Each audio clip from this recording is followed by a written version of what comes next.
the word trauma-informed yoga is a trigger for me. Yeah. And I'm going to explain my personal uneducated experience with it. When I teach yoga, I believe in directing action in the body, right? It's about when I'm holding space for someone and I'm trying to move them into poses, I speak to muscle engagement, right? Press your foot down, right? Lift your arm up. And I find that the clear, concise communication that way is positive. It's non-judgmental. It's an energetic exchange. I should see something, a transaction happen on the mat. When I say squeeze your butt should squeeze. I wouldn't say squeeze your butt. I'd say squeeze your glutes, right?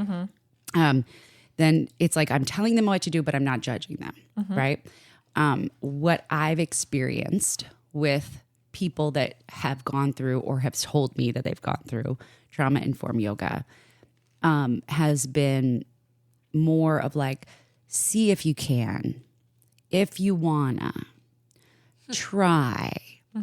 And that to me makes me kind of angry because it makes me feel like when I walk into a yoga studio, when I walk down the street, my whole life, I have always tried to see the person in front of me as limitless, boundless energy, has the ability to have some sort of connection, right?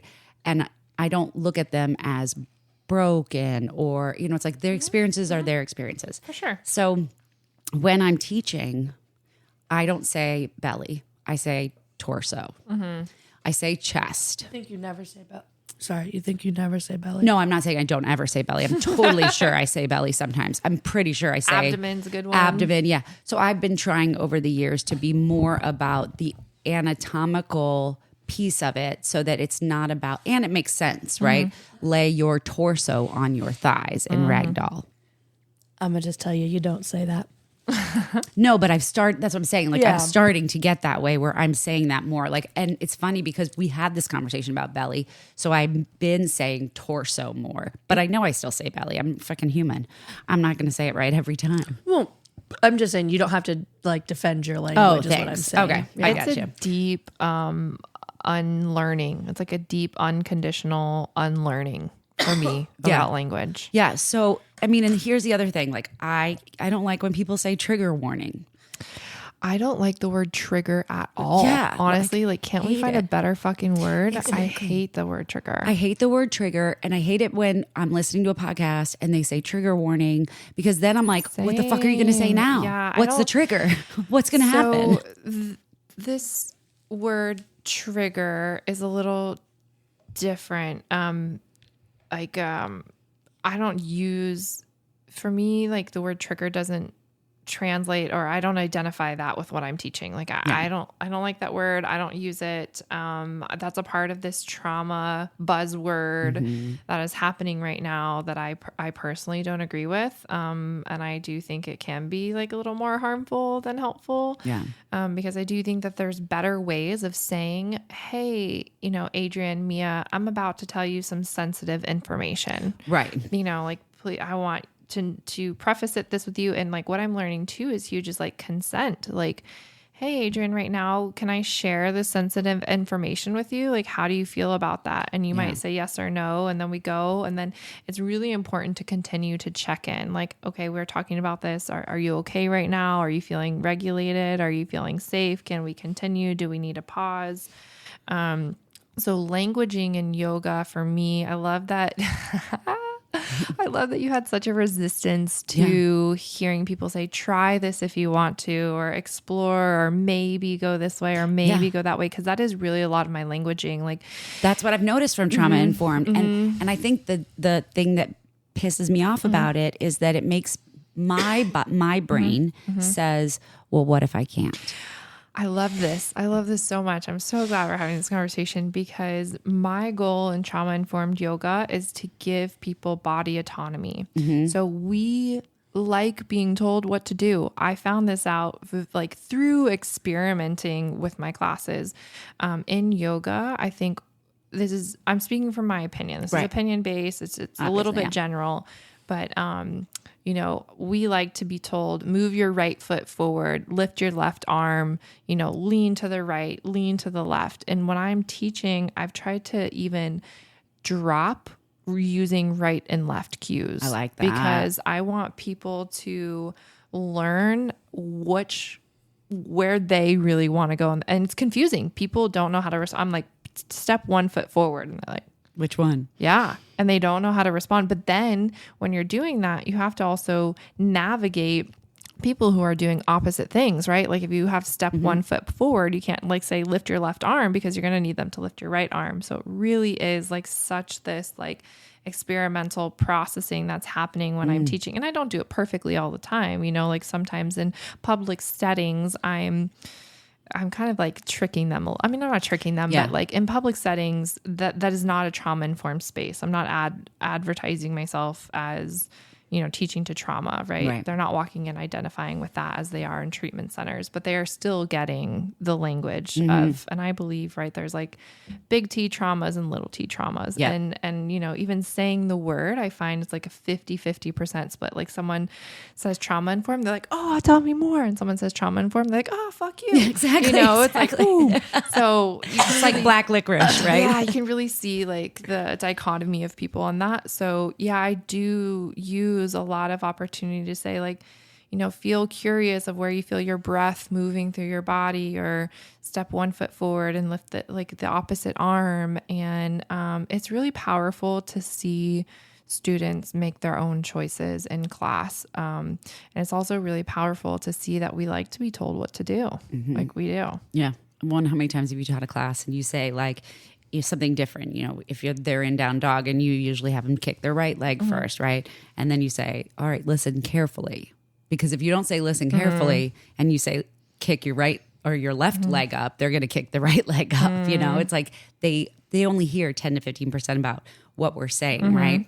And I think just the rub for me with trauma informed is that it feels like we're putting limitations on people by saying like, see if you can try, or maybe this. And I feel like inquisiting or questioning and saying, where do you feel this, is way different than saying like, see if you can do this.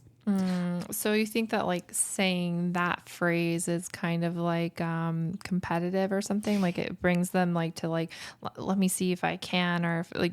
Yeah, it just makes me feel like, for me, I would much rather, and I think because I had an experience early on in yoga training or my yoga practice where I took a yoga class with a teacher who didn't say where we were going. Okay. And so like, you have some teachers that'll be like, today in class, we're going to work on handstand.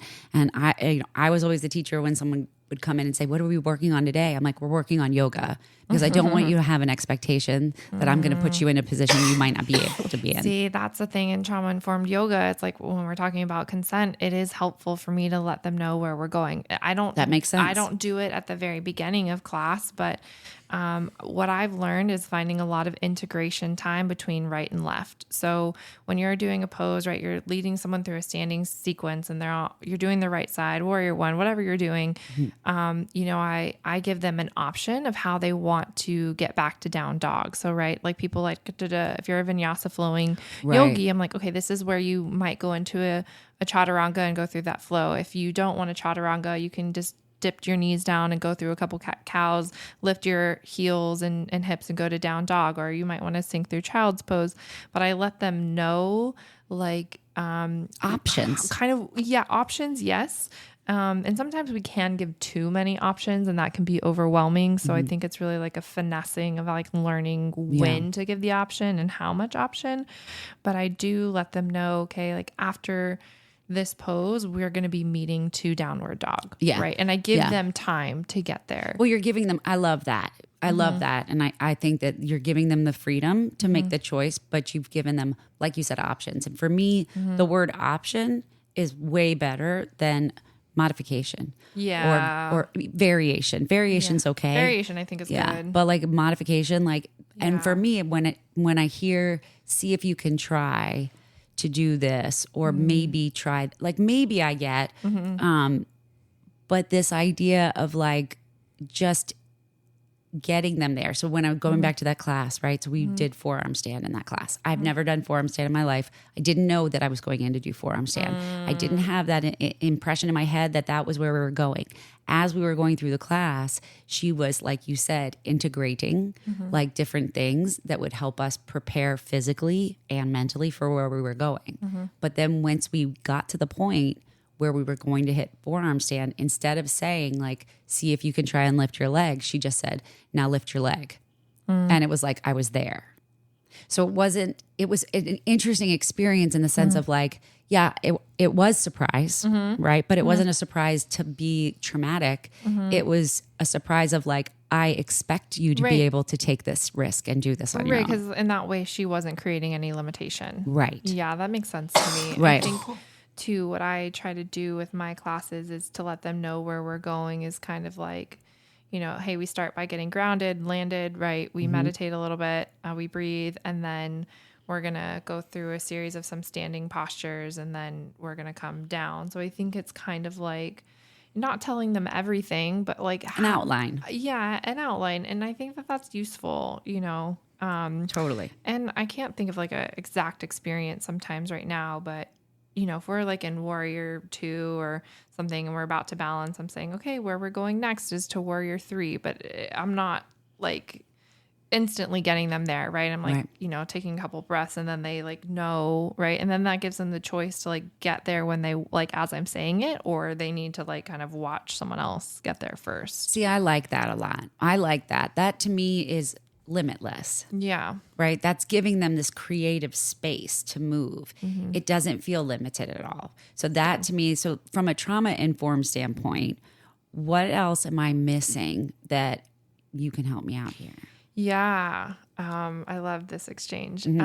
What I always start with, always now from this training, is orienting people. So part of what I really believe about trauma and being disassociated or dysregulated is we have these innate tools of our bodies. Like our body has wisdom to most of us can, I mean, right. We have eyes, we have ears, we can smell, we can taste, we can feel, we can touch. So before I even get to the breath, I will facilitate my class and say, look around the studio, or if your eyes have closed, notice the gaze behind closed eyelids, right? You're not limited to the use of your vision. Even if your eyes are closed, tune into sounds you can hear. Notice like where you feel clothing touching your skin, or like the temperature of the air in the room. I'm going through this like specific yet open way of just tapping into your senses.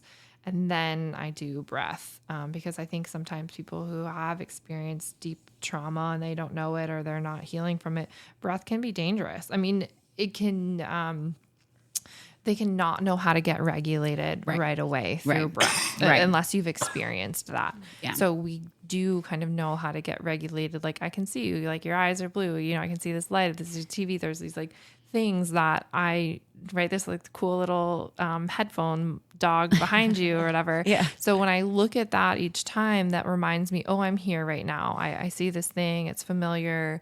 It's bringing me back to being present in my body. And I think that's the biggest like difference almost with this like trauma informed setting is like these people. And if you've experienced trauma, right, we don't know regulation. So therefore we don't know what presence feels like. We don't know what it's like to like be in touch and in tune, that like, you know, right now I can feel like my legs are sweating or like, you know. No, that makes sense. I think that what I'm appreciating more about trauma informed yoga is the idea of the space that you're creating for them to make the decision of which direction they want to head, but also keeping them grounded and oriented and comfortable and safe. Yeah. Within themselves. Yeah.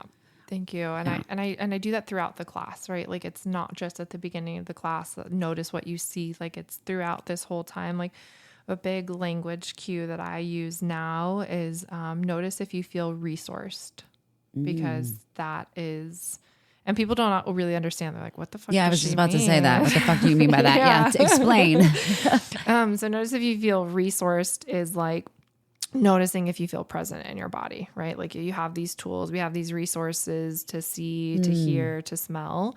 So you can tap into any one of those resources through your practice, because sometimes it's not always breath, right? Like we're moving and we're moving quickly and you're hot and you're sweaty and you're like, you're laboring to breathe. And sure, we can cue them to come back to breath, and they will, and they might. I'm with you there, Mia. Yeah, you too. Yeah, I know. Sticky. Just kidding. But when I offer this intention for asking, notice if you feel resourced, it's a curiosity, right? They're like, what does that mean? And how do I know I feel resourced? And it's really just like a way of like seeking them to feel regulated. It's an inward journey. Yeah. Not looking around. Yeah. Have you ever read the book by Peter Levin, Waking the Dragon? I haven't. It's a somatic book. It's all about he's he's great. amazing. Yeah. Don't listen to it on Audible because the guy who does it is fucking boring as shit. It's the worst narrator I've ever heard in my life. But his book is really, really good.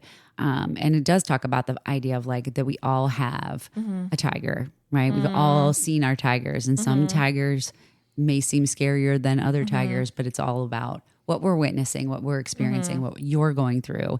And I think that when it comes to trauma-informed yoga, it is more than just the words that you say. It's the space that you're holding. And I appreciate it. I'm all for trauma-informed yoga speech, as long as you don't say, maybe, see if you can try. It's so interesting because when you're saying that, it's not resonating with me. Like, I'm like, I don't know what you're trying to explain. So I think maybe I'm not doing that. Or Mia, you could give some context. My opinion is, and I've said this to Adrienne, is that a lot of teachers will present themselves as trauma informed. Yeah. And I'm not always sure that they even know what that means at times from what I've witnessed. And what you described around language, specifically when you're talking about an eating disorder, is what I described to Adrienne, as well as like in my YTT, it was not considered trauma informed, but we had a conversation around it. For example, some teachers would use like drop to your knees or drop to your knee. And like that language can be potentially harmful for someone who's experienced sexual assault. And that's been like language. Or even prayer. I thought about that. Yeah. And so I think sometimes trauma informed has now become a buzzword where they say like, I am trauma informed. Yoga is, because some people say like yoga in itself is trauma informed, which I disagree. I think also something I've told Adrienne is, because Adrienne talks a lot about like creating a safe space. I've told her I don't particularly believe in safe spaces in a public setting. I can't guarantee that for someone who's just walking into a yoga studio. And a lot of teachers will try, and I think it's with good intent, right? This is a safe space for who? Yeah. For you, the yoga teacher, but you don't know who just walked into this space, right? So I think my opinion is that some of the things that you've experienced with trauma-informed teachers potentially have not done what you described. Exactly. And so at times they can't tell you what trauma-informed means. Again, just from what I've witnessed and experienced. And so I think that's potentially why. I love that. Thank you for saying that. I think when we're talking about trauma, I also don't like trauma informed. I don't have like a better word. I don't have like a better phrase to like advertise myself as a teacher in this way. But what the trainings that I've been through that are very relevant to trauma is social justice, like lines of, racism, classism, genderism, ageism, and those are at the forefront of these trainings, right? Because often, right, people who are affected in deeper sense of traumas are, people of color and BIPOC and, people who have very limited access to resources. And so they are coming from an education with that light always shining. Like it is and it's hard, right? It's hard. I'm in a white body, right? I'm a cisgender woman, and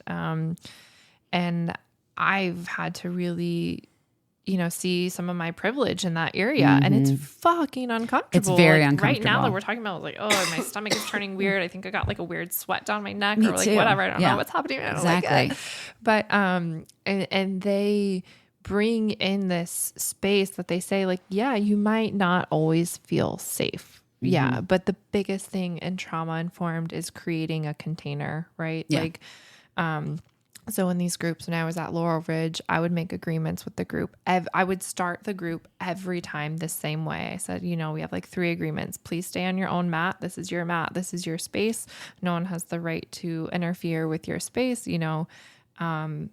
Things like no touching, or I can't remember all the things. It was like 3 or 4 things that were very simple, very general, but I would verbally ask them to consent to these agreements, like give me a thumbs up. And then I would go and look around in their eyes and said, this is what I'm going to do. And they didn't like it. Like, it's uncomfortable, right? Yeah. So I'm going to ask you to give me a thumbs up, and we're going to make eye contact. And so I'd go around the circle with each one of those kids and make eye contact. And they knew that that's how the group was going to start. So that to me is like true trauma informed, creating the container. a container that hopefully provides safety for as much as possible. And even now in public classes, what I'm really leaning into is consent based, because Mia, like you're saying, like in these safe spaces, like some people, maybe they have a big body, right? Maybe they have like a prosthetic limb body, and they come to yoga and it's a space they don't want to be noticed. They don't want to be called on. They don't want to have any adjustments. And I'm a really like vocal teacher. I'm really playful. I like to engage in conversation. There's a lot of times where we take yoga pretty serious and everyone's like a straight face, and I like crack funny jokes or say funny things. But I talk to you. I'm like, wow, Adrienne, your, yoga 2 is looking yoga 2. Your warrior 2 is like looking really strong right now, or like, wow, Mia, like way to go in that tree pose or whatever. So I have learned, which is also rather challenging and uncomfortable, and it takes a lot of language, but I ask my students, do I have your consent to call out to you? Like, do I have your consent? Because consent, I think, is something we think about as physical most of the time. Yeah. And I think we think about consent as linear. You say yes once and you're good, but that's not true. It's like not true. Consent is fluid. And so I ask them if it's okay to, call to them during practice. And then I'll say too, I'm not usually an adjuster, right? I'm not usually like a hands-on person. So I say, I don't have any intention of putting my hands or offering adjustments on your body today. And if it happens, sometimes it's intuitive or like instinctive, but I let them know I will ask for your permission before I get to your body to see if I can touch you. And then on top of that, right, because you're in the middle, like how many times have you ever been in a yoga class and you like have even those flip cards. I don't like those. Yeah, I don't like those either. I don't like them. No. I don't like them. No. Yeah, Consent is huge. Yeah. And so even if I have my flip chipped up, right, and I'm like, yeah, hands on, go, in that moment, if a teacher comes and asks me, like, can I help adjust you? Like I might say yes because of a fear of saying no, right? Like it's harder to say no. It is. So I also give students an opportunity, and this is like very new practicing for me within the last couple of months, really. Well, because of the pandemic too, you didn't get to touch bodies for a while. Yeah. So I come up to students, and one thing I like is like when they're in pigeon pose, I like to step on people's feet. Like my foot steps on their foot, and that like feels kind of nice. You get a little massage. But I come over to them and I kind of discreetly say like, hey, do I have the permission to step on your foot? And they usually say yes. And I also give them an option to say no. I say, it's okay if I try to give them an example of what a no would look like. Maybe like, no, thanks, not right now. Or like, I don't know. That one's a little bit more tricky to give an example of. No, I know what you mean though. Like I have a thing in the beginning of my class. I do love the fact of call out. I don't normally call out to students in class because I don't want to say you look amazing, you look perfect, you look beautiful, because I don't really have 3D or X-ray vision. I can't see through their body. They may look great in a pose, but they're not doing shit in it, right? Their muscles aren't engaged, or they're just kind of sinking in their joints. So I use a lot of like, yes, I see you. Like I say, yes, I affirm. That's beautiful. Like I I think affirm. my language is much more affirming too. Yeah. And definitely not descriptive in the way of like appearance. Yeah. You know, like, oh, I see your strong thigh or Right. No, it's like, yes, I see you. You're doing it, working. Yes, I see you. The other thing that I do in the beginning of classes, I always say the same thing. I say, I touch for possibility or ease. If you'd rather not be that's touched, beautiful. kick a leg up in the air if they're in down dog, or if they're in child's pose, just give me a little wave and I'll respect your mat space. That's beautiful. You know, and then usually if I'm going over to give an assist, it is to someone that if I'm giving a deeper assist or a challenging assist, it's somebody that I have a good relationship with. If it's something I have at the end of class, and I got this from one of our other guests on the pod, Shay, she has these clear glass stones that she brings with her. And so I started doing it as well. And I put them in cold purified water with maybe a little bit of essential oil in it, put it in the fridge. And then at the end of class, I grab them and I put the cold stone in their right palm. But I say to them, I have a cool, clear stone for your right palm. If you don't want one, close your hand down and I'll respect your space. And then that gives me permission to have a personal connection, touch with every student in the class at the end of class. That reminds me of two things. One, stones. I used stones with little kids a lot. Like I would put them on their forehead at the end of practice, and they, you know, they try to stay really still, and it's really fun. They love that. But as we're talking about, you know, trauma informed and what that means, I like appreciate this conversation so much. Me too. And your input, because I'm now having like a new awareness, like in this moment, that to me, trauma informed is only trauma informed if you're talking about the lines of social justice. If you're talking about these constructs of racism, ageism, genderism, you know, all of these above, socioeconomic class. Yeah. And if you're talking about consent, and these two components of like these things that we've just talked about are truly what make it trauma informed for me. I agree with you 100%. I think is like what I'm hearing from y'all in this conversation, that there's like still a huge lack of, because each time I walk into a space, it's like I have to check my privilege, right? Like I know that I'm a white body, and if there's a black woman who's coming in, or a big bodied woman, or, you know, a black male, whoever, you know, I'm not a reflection of their body.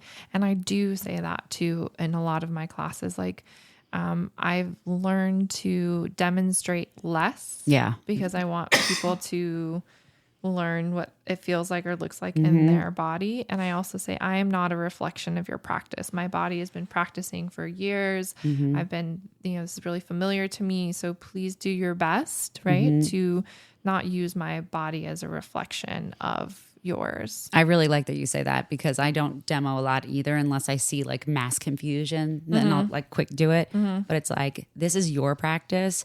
You have your body. I have mine.